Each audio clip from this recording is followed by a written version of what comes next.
Hola, mi nombre es Adrián Pineda y esto es Personalidades Hispanas en Canadá. Soy canadiense porque lo escogí, no por la casualidad de haber nacido aquí. Por lo tanto, quién soy, mi cultura, ¿no? Mi comunidad, tienen que ser respetadas. Y si mi apellido es Sánchez, no lo voy a hacer gringo solamente para calzar dentro de esta comunidad, ¿no? Entonces,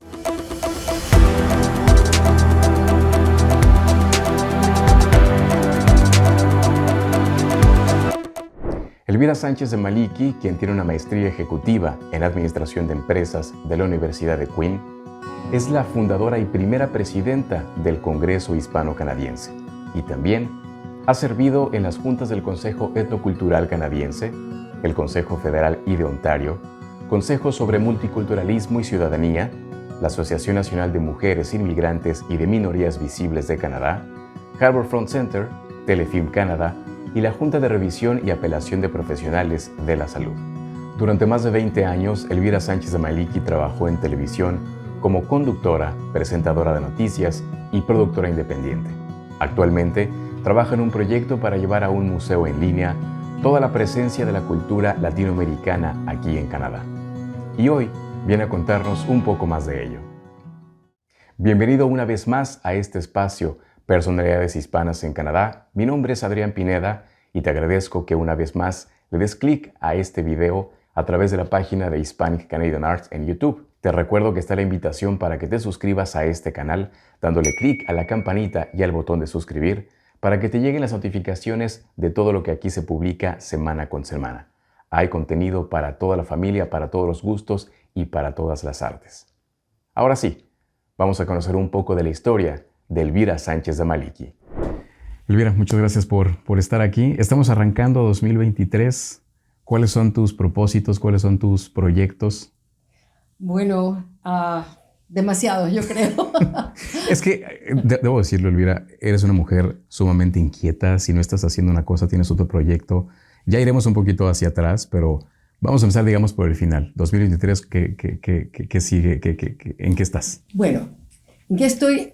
Mucha gente oculta su edad, pero el año pasado cumplí 70 años y regresé a ver y dije, "Oh, he vivido más de 3/4 partes de mi vida, mientras todos mis amigos se están jubilando, me doy cuenta que tengo tan poquito tiempo, entonces lo que estoy haciendo es poniendo el pie en el acelerador y tratando de hacer mucho, mucho más porque me queda poco tiempo, entonces quiero poder alcanzar lo que más se pueda.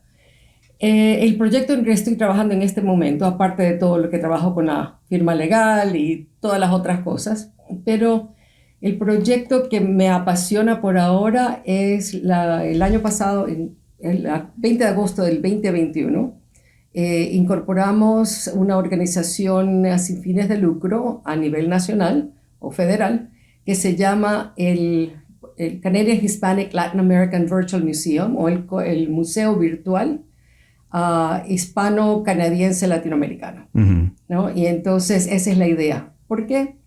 Hace algunos años atrás vino un señor de los Archivos Nacionales de Canadá para decirme que no tenían nada de la comunidad hispana, ¿no? Y entonces... Nada hablando de como de historia, de... Nada, no tenían nada en los Archivos Nacionales de Canadá. Entonces preguntó si es que el Congreso podría donar los documentos, las cosas que tenía como para una manera de empezar. En ese momento el presidente del Congreso vivía en British Columbia, era el doctor Bernardo Berdichevsky, él era un antropólogo y él pensó que no era el momento apropiado para hacerlo, que lo dejáramos para más adelante. Entonces obviamente yo respeté su decisión, pero para cuando ya decidimos que se lo podía hacer, los archivos nacionales dijeron, no estamos recibiendo más contenido. Entonces se me quedó eso en mente de que no tenemos presencia ahí. Tenemos muy poca presencia en los museos, en las galerías de artes, en las bibliotecas. Prácticamente no existimos, ¿no? Y yo tengo un hijo que es uno de los mini gurús, se puede decir, en todo lo que es realidad virtual. Él en este momento enseña a Blender en UCLA, entonces él tiene lo que se llama VRTO, Virtual Reality Toronto, que es ya lleva cerca de 10 años que hacen una conferencia internacional, sobre todo lo relacionado con la realidad virtual. Y también hace como 10 años también más o menos fundó lo que se llama el FIVARS, que es Festival of International Virtual and Augmented Reality Stories, más que nada con productores independientes de cualquier parte del mundo o de todas partes del mundo sobre realidad virtual, producciones hechas con realidad virtual. Y yo he visto la evolución de esto de aquí. Entonces pensé, ¿por qué no unir esta necesidad de que se conozca nuestra historia, ¿no? Nuestras contribuciones a Canadá, más el hecho de que tengo acceso a esa clase de tecnología? Y aquí estamos con eso, ¿no? Eso me llama mucho la atención, Elvira, porque me parece que tu experiencia laboral de vida ha tenido mucho que ver con el contacto con comunidades como en Estados Unidos, como en Canadá. Has tenido esa oportunidad como de, vamos a decir, de probar estas sociedades que son muy diferentes a nuestras sociedades latinoamericanas. Pero algo que me llama la atención es esa disposición que siempre has tenido, esas ganas de decir, hay que voltear a ver a los hispanos en esta tierra, ¿no? Platicábamos hace un momento, ahora sí que fuera del aire, acerca de esta inquietud que tuviste de decir, quiero pedirle a Estadísticas Canadá que realmente cuente a los hispanos aquí en este país, y hoy quiero que la historia de nosotros como hispanos se vea aquí, se escuche, se haga notar. ¿De dónde surge esta inquietud?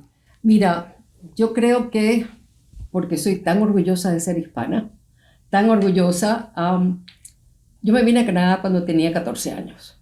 Y obviamente yo soy de Ecuador, y en Ecuador yo nunca sentí lo que era discriminación ni nada de eso allí. Fui a estudiar en Calgary, y cuando terminé ese primer año, mi papi y mi mami me fueron a recoger y viajamos por casi todo Norteamérica. Llegamos a Nueva York y me acuerdo que ahí por primera vez sentí la discriminación hacia los hispanos, ¿no? Y yo dije, ¿por qué nos discriminan, no? ¿Por qué nos tratan así, no? Entonces cuando vine a vivir acá a Canadá, dije, yo me voy a asegurar de que aquí se respete a los hispanos. Y entonces decidí dedicar toda mi vida a hacer cosas por los hispanos. Hice teatro, tuve una compañía de teatro en español, hice televisión en español por casi 20 años. Todo lo que he hecho siempre ha sido con vistas a asegurarnos de que nuestra comunidad se luce y es respetada, ¿no? Esa ha sido mi pasión. ¿Cómo has visto esta percepción de la comunidad canadiense en este caso en relación a los hispanos, quizá cuando empezaste con este tipo de proyectos, al día de hoy? ¿Cómo ves que nos miran? Bueno, no te puedo decir que nos miran mal, o sea, es diferente como te tratan en Estados Unidos como comunidad hispana o latinoamericana que como te tratan en Canadá. Canadá, especialmente aquí en Ontario, ¿no? En Toronto, es un centro de todas las culturas. Entonces, tú vas a una escuela, tú vas a un Subway, tú vas a un restaurante, es todas las culturas. Han habido oportunidades donde nos han tratado de tratar mal, por ejemplo, hace algunos años, ya pueden ser 30 años, una cosa así, que me llamó una persona y me dice, Elvira, ¿has visto lo que han puesto ahí en el Subway? En el Subway y creo que era en el... No me acuerdo si era también en los trenes del Subway, hace mucho tiempo, pero era durante la época de elecciones provinciales. Y el jefe o el director de la Asociación de Policías, no de los policías, sino de la Asociación de Policías, había sacado un póster que decía, si usted quiere parar a los traficantes, todo lo peor, ¿no? Vote por el Partido Conservador en ese momento, ¿no? Y la foto de estos personas a quienes los describían muy, muy mal, ¿no? Eran todos jóvenes hispanos. Entonces nosotros pegamos el grito al cielo, tuvimos presentaciones en City Hall.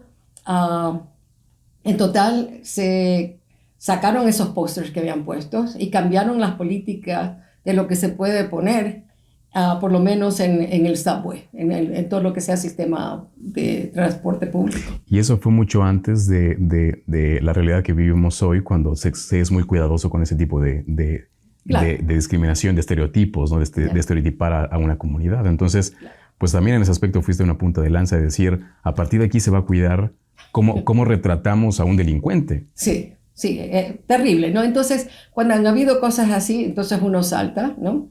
Pero yo noto que aquí en Canadá, cada vez que yo he saltado sobre algún punto, ¿no?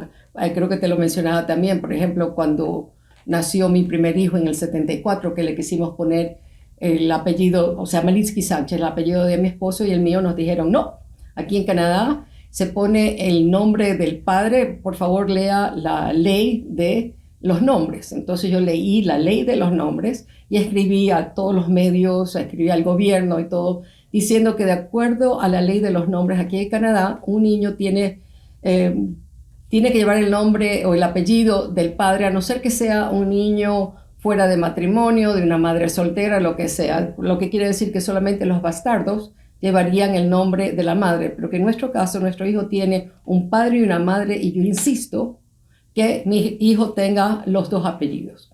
Entonces ellos decidieron, ok, pero le vamos a poner un guión para que sea un solo apellido. Uh-huh. Eso fue en el 74, fue el primer apellido con guión, o sea, hyphen, ¿no? Y de allí la ley se cambió en el 84, ¿no? Donde ahora uno le puede poner el apellido que quiera.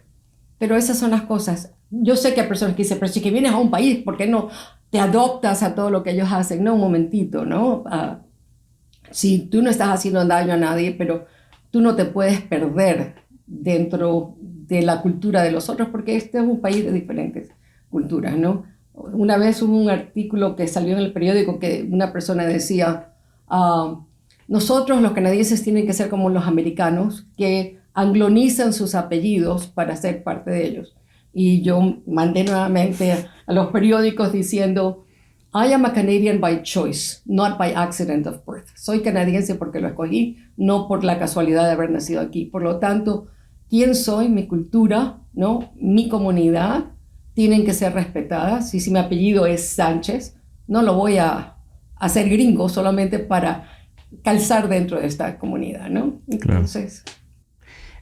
Esta inquietud, Elvira, ¿de dónde dirías tú que viene? Antes de que siquiera hubiera en tu idea, en tu mente, la idea de salir de Ecuador, ¿cómo eras de niña? O sea, ¿cómo...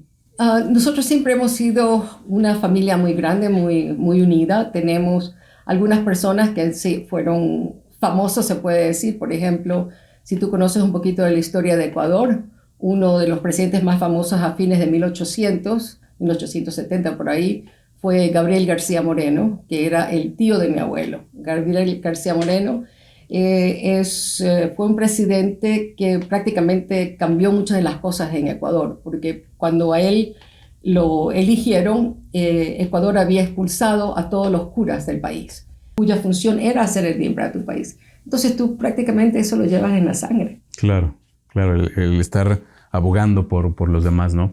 Este proyecto a mí me llama mucho la atención de lo que te tiene al día de hoy, en el tiempo actual, el hacer un archivo de la cultura hispana. ¿Cuál crees que sería la manera en la que la gente podría sumar a ese proyecto? Bueno, para empezar lo estamos haciendo digitalmente, ¿ok? Porque creo que se lo puede sacar adelante más rápido, ¿ok? Y como te digo, me queda poco tiempo, entonces quiero hacer lo que más se pueda en el poco tiempo que me queda, ¿no?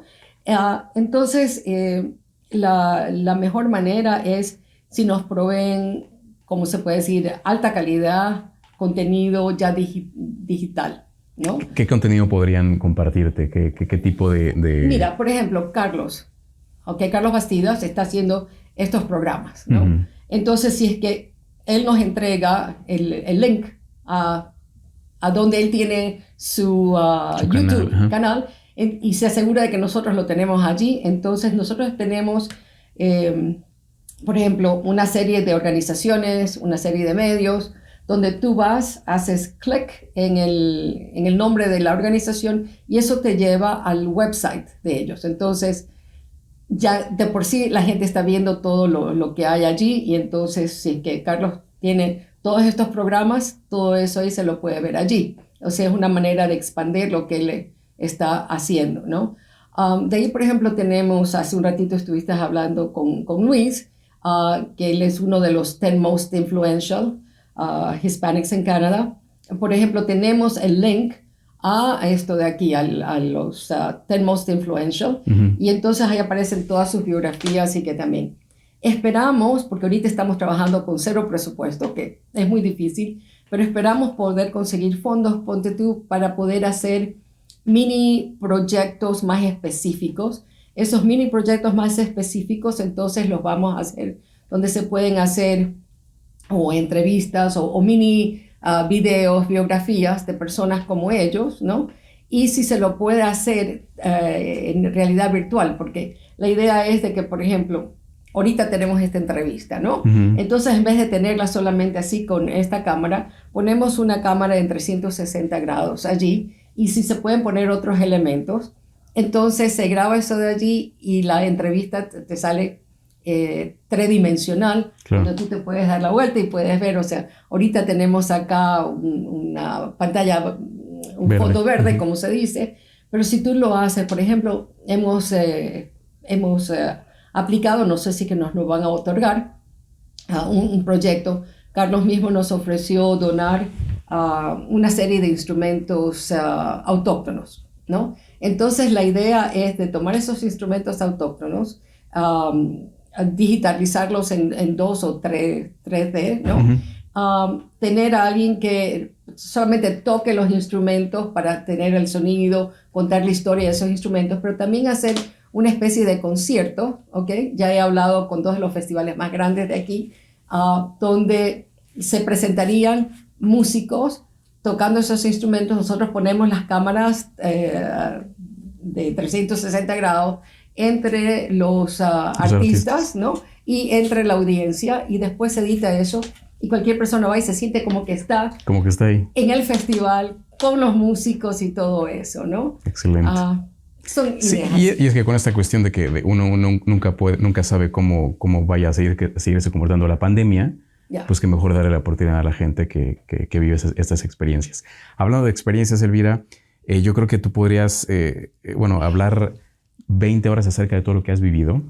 Y me llama la atención que digas que este proyecto tienes la prisa porque se te acaba el tiempo.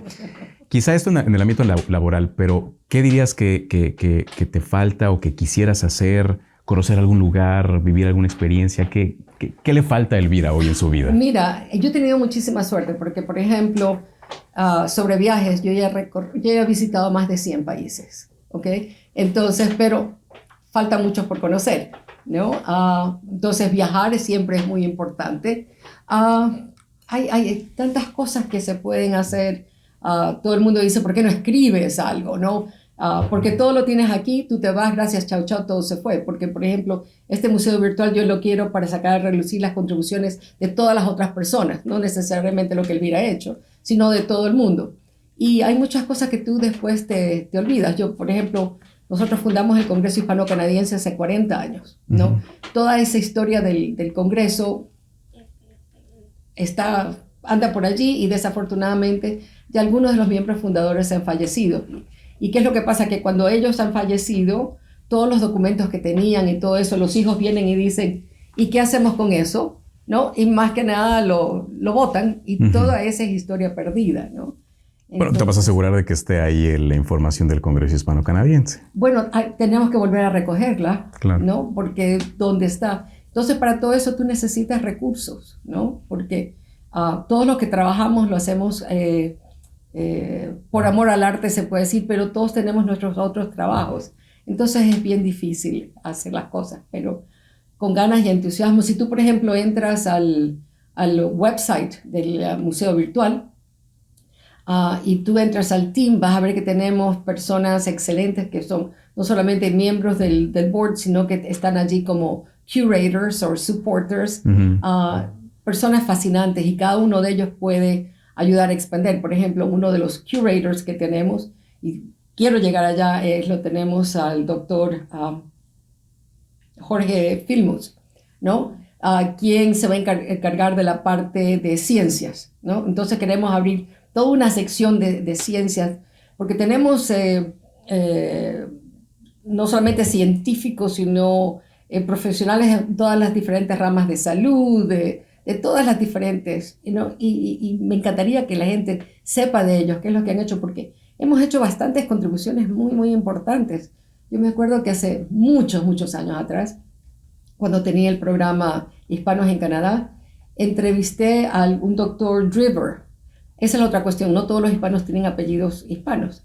Este era un doctor uruguayo que fue uno de los primeros que desarrolló una manera para que cuando las mujeres le tenían que perdían su seno por el cáncer, él desarrolló un sistema para poderlo restaurar ese seno, tomando parte de la piel, estirando la piel del estómago y cubriéndolo así, ¿no? Entonces no solamente terminabas con una especie de un tummy tuck toda ahí, sino que una restauración, ¿no? Y así hemos tenido personas en las diferentes áreas, no solamente en la médica, sino también, por ejemplo, en arquitectura. Tenemos al arquitecto Carlos Ott, que diseñó el Opera House en París, creo que diseñó.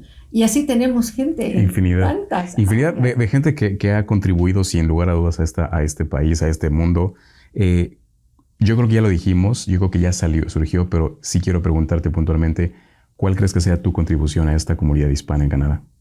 Mi pasión por ella. Yo creo que así con esas palabras. Quiero agradecerte mucho, Elvira, por este espacio y quiero darte un regalo porque yo creo que esta inspiración que tienes es el símbolo de estar vivo, es el símbolo de hacer la diferencia. Y hay particularmente una planta que para mí es como un símbolo de vida. Todas las plantas son vida, pero esta que es como, de alguna manera, como... ¡Oh, qué linda! Como que no requiere mucho cuidado, pero ahí está, ante cualquier adversidad.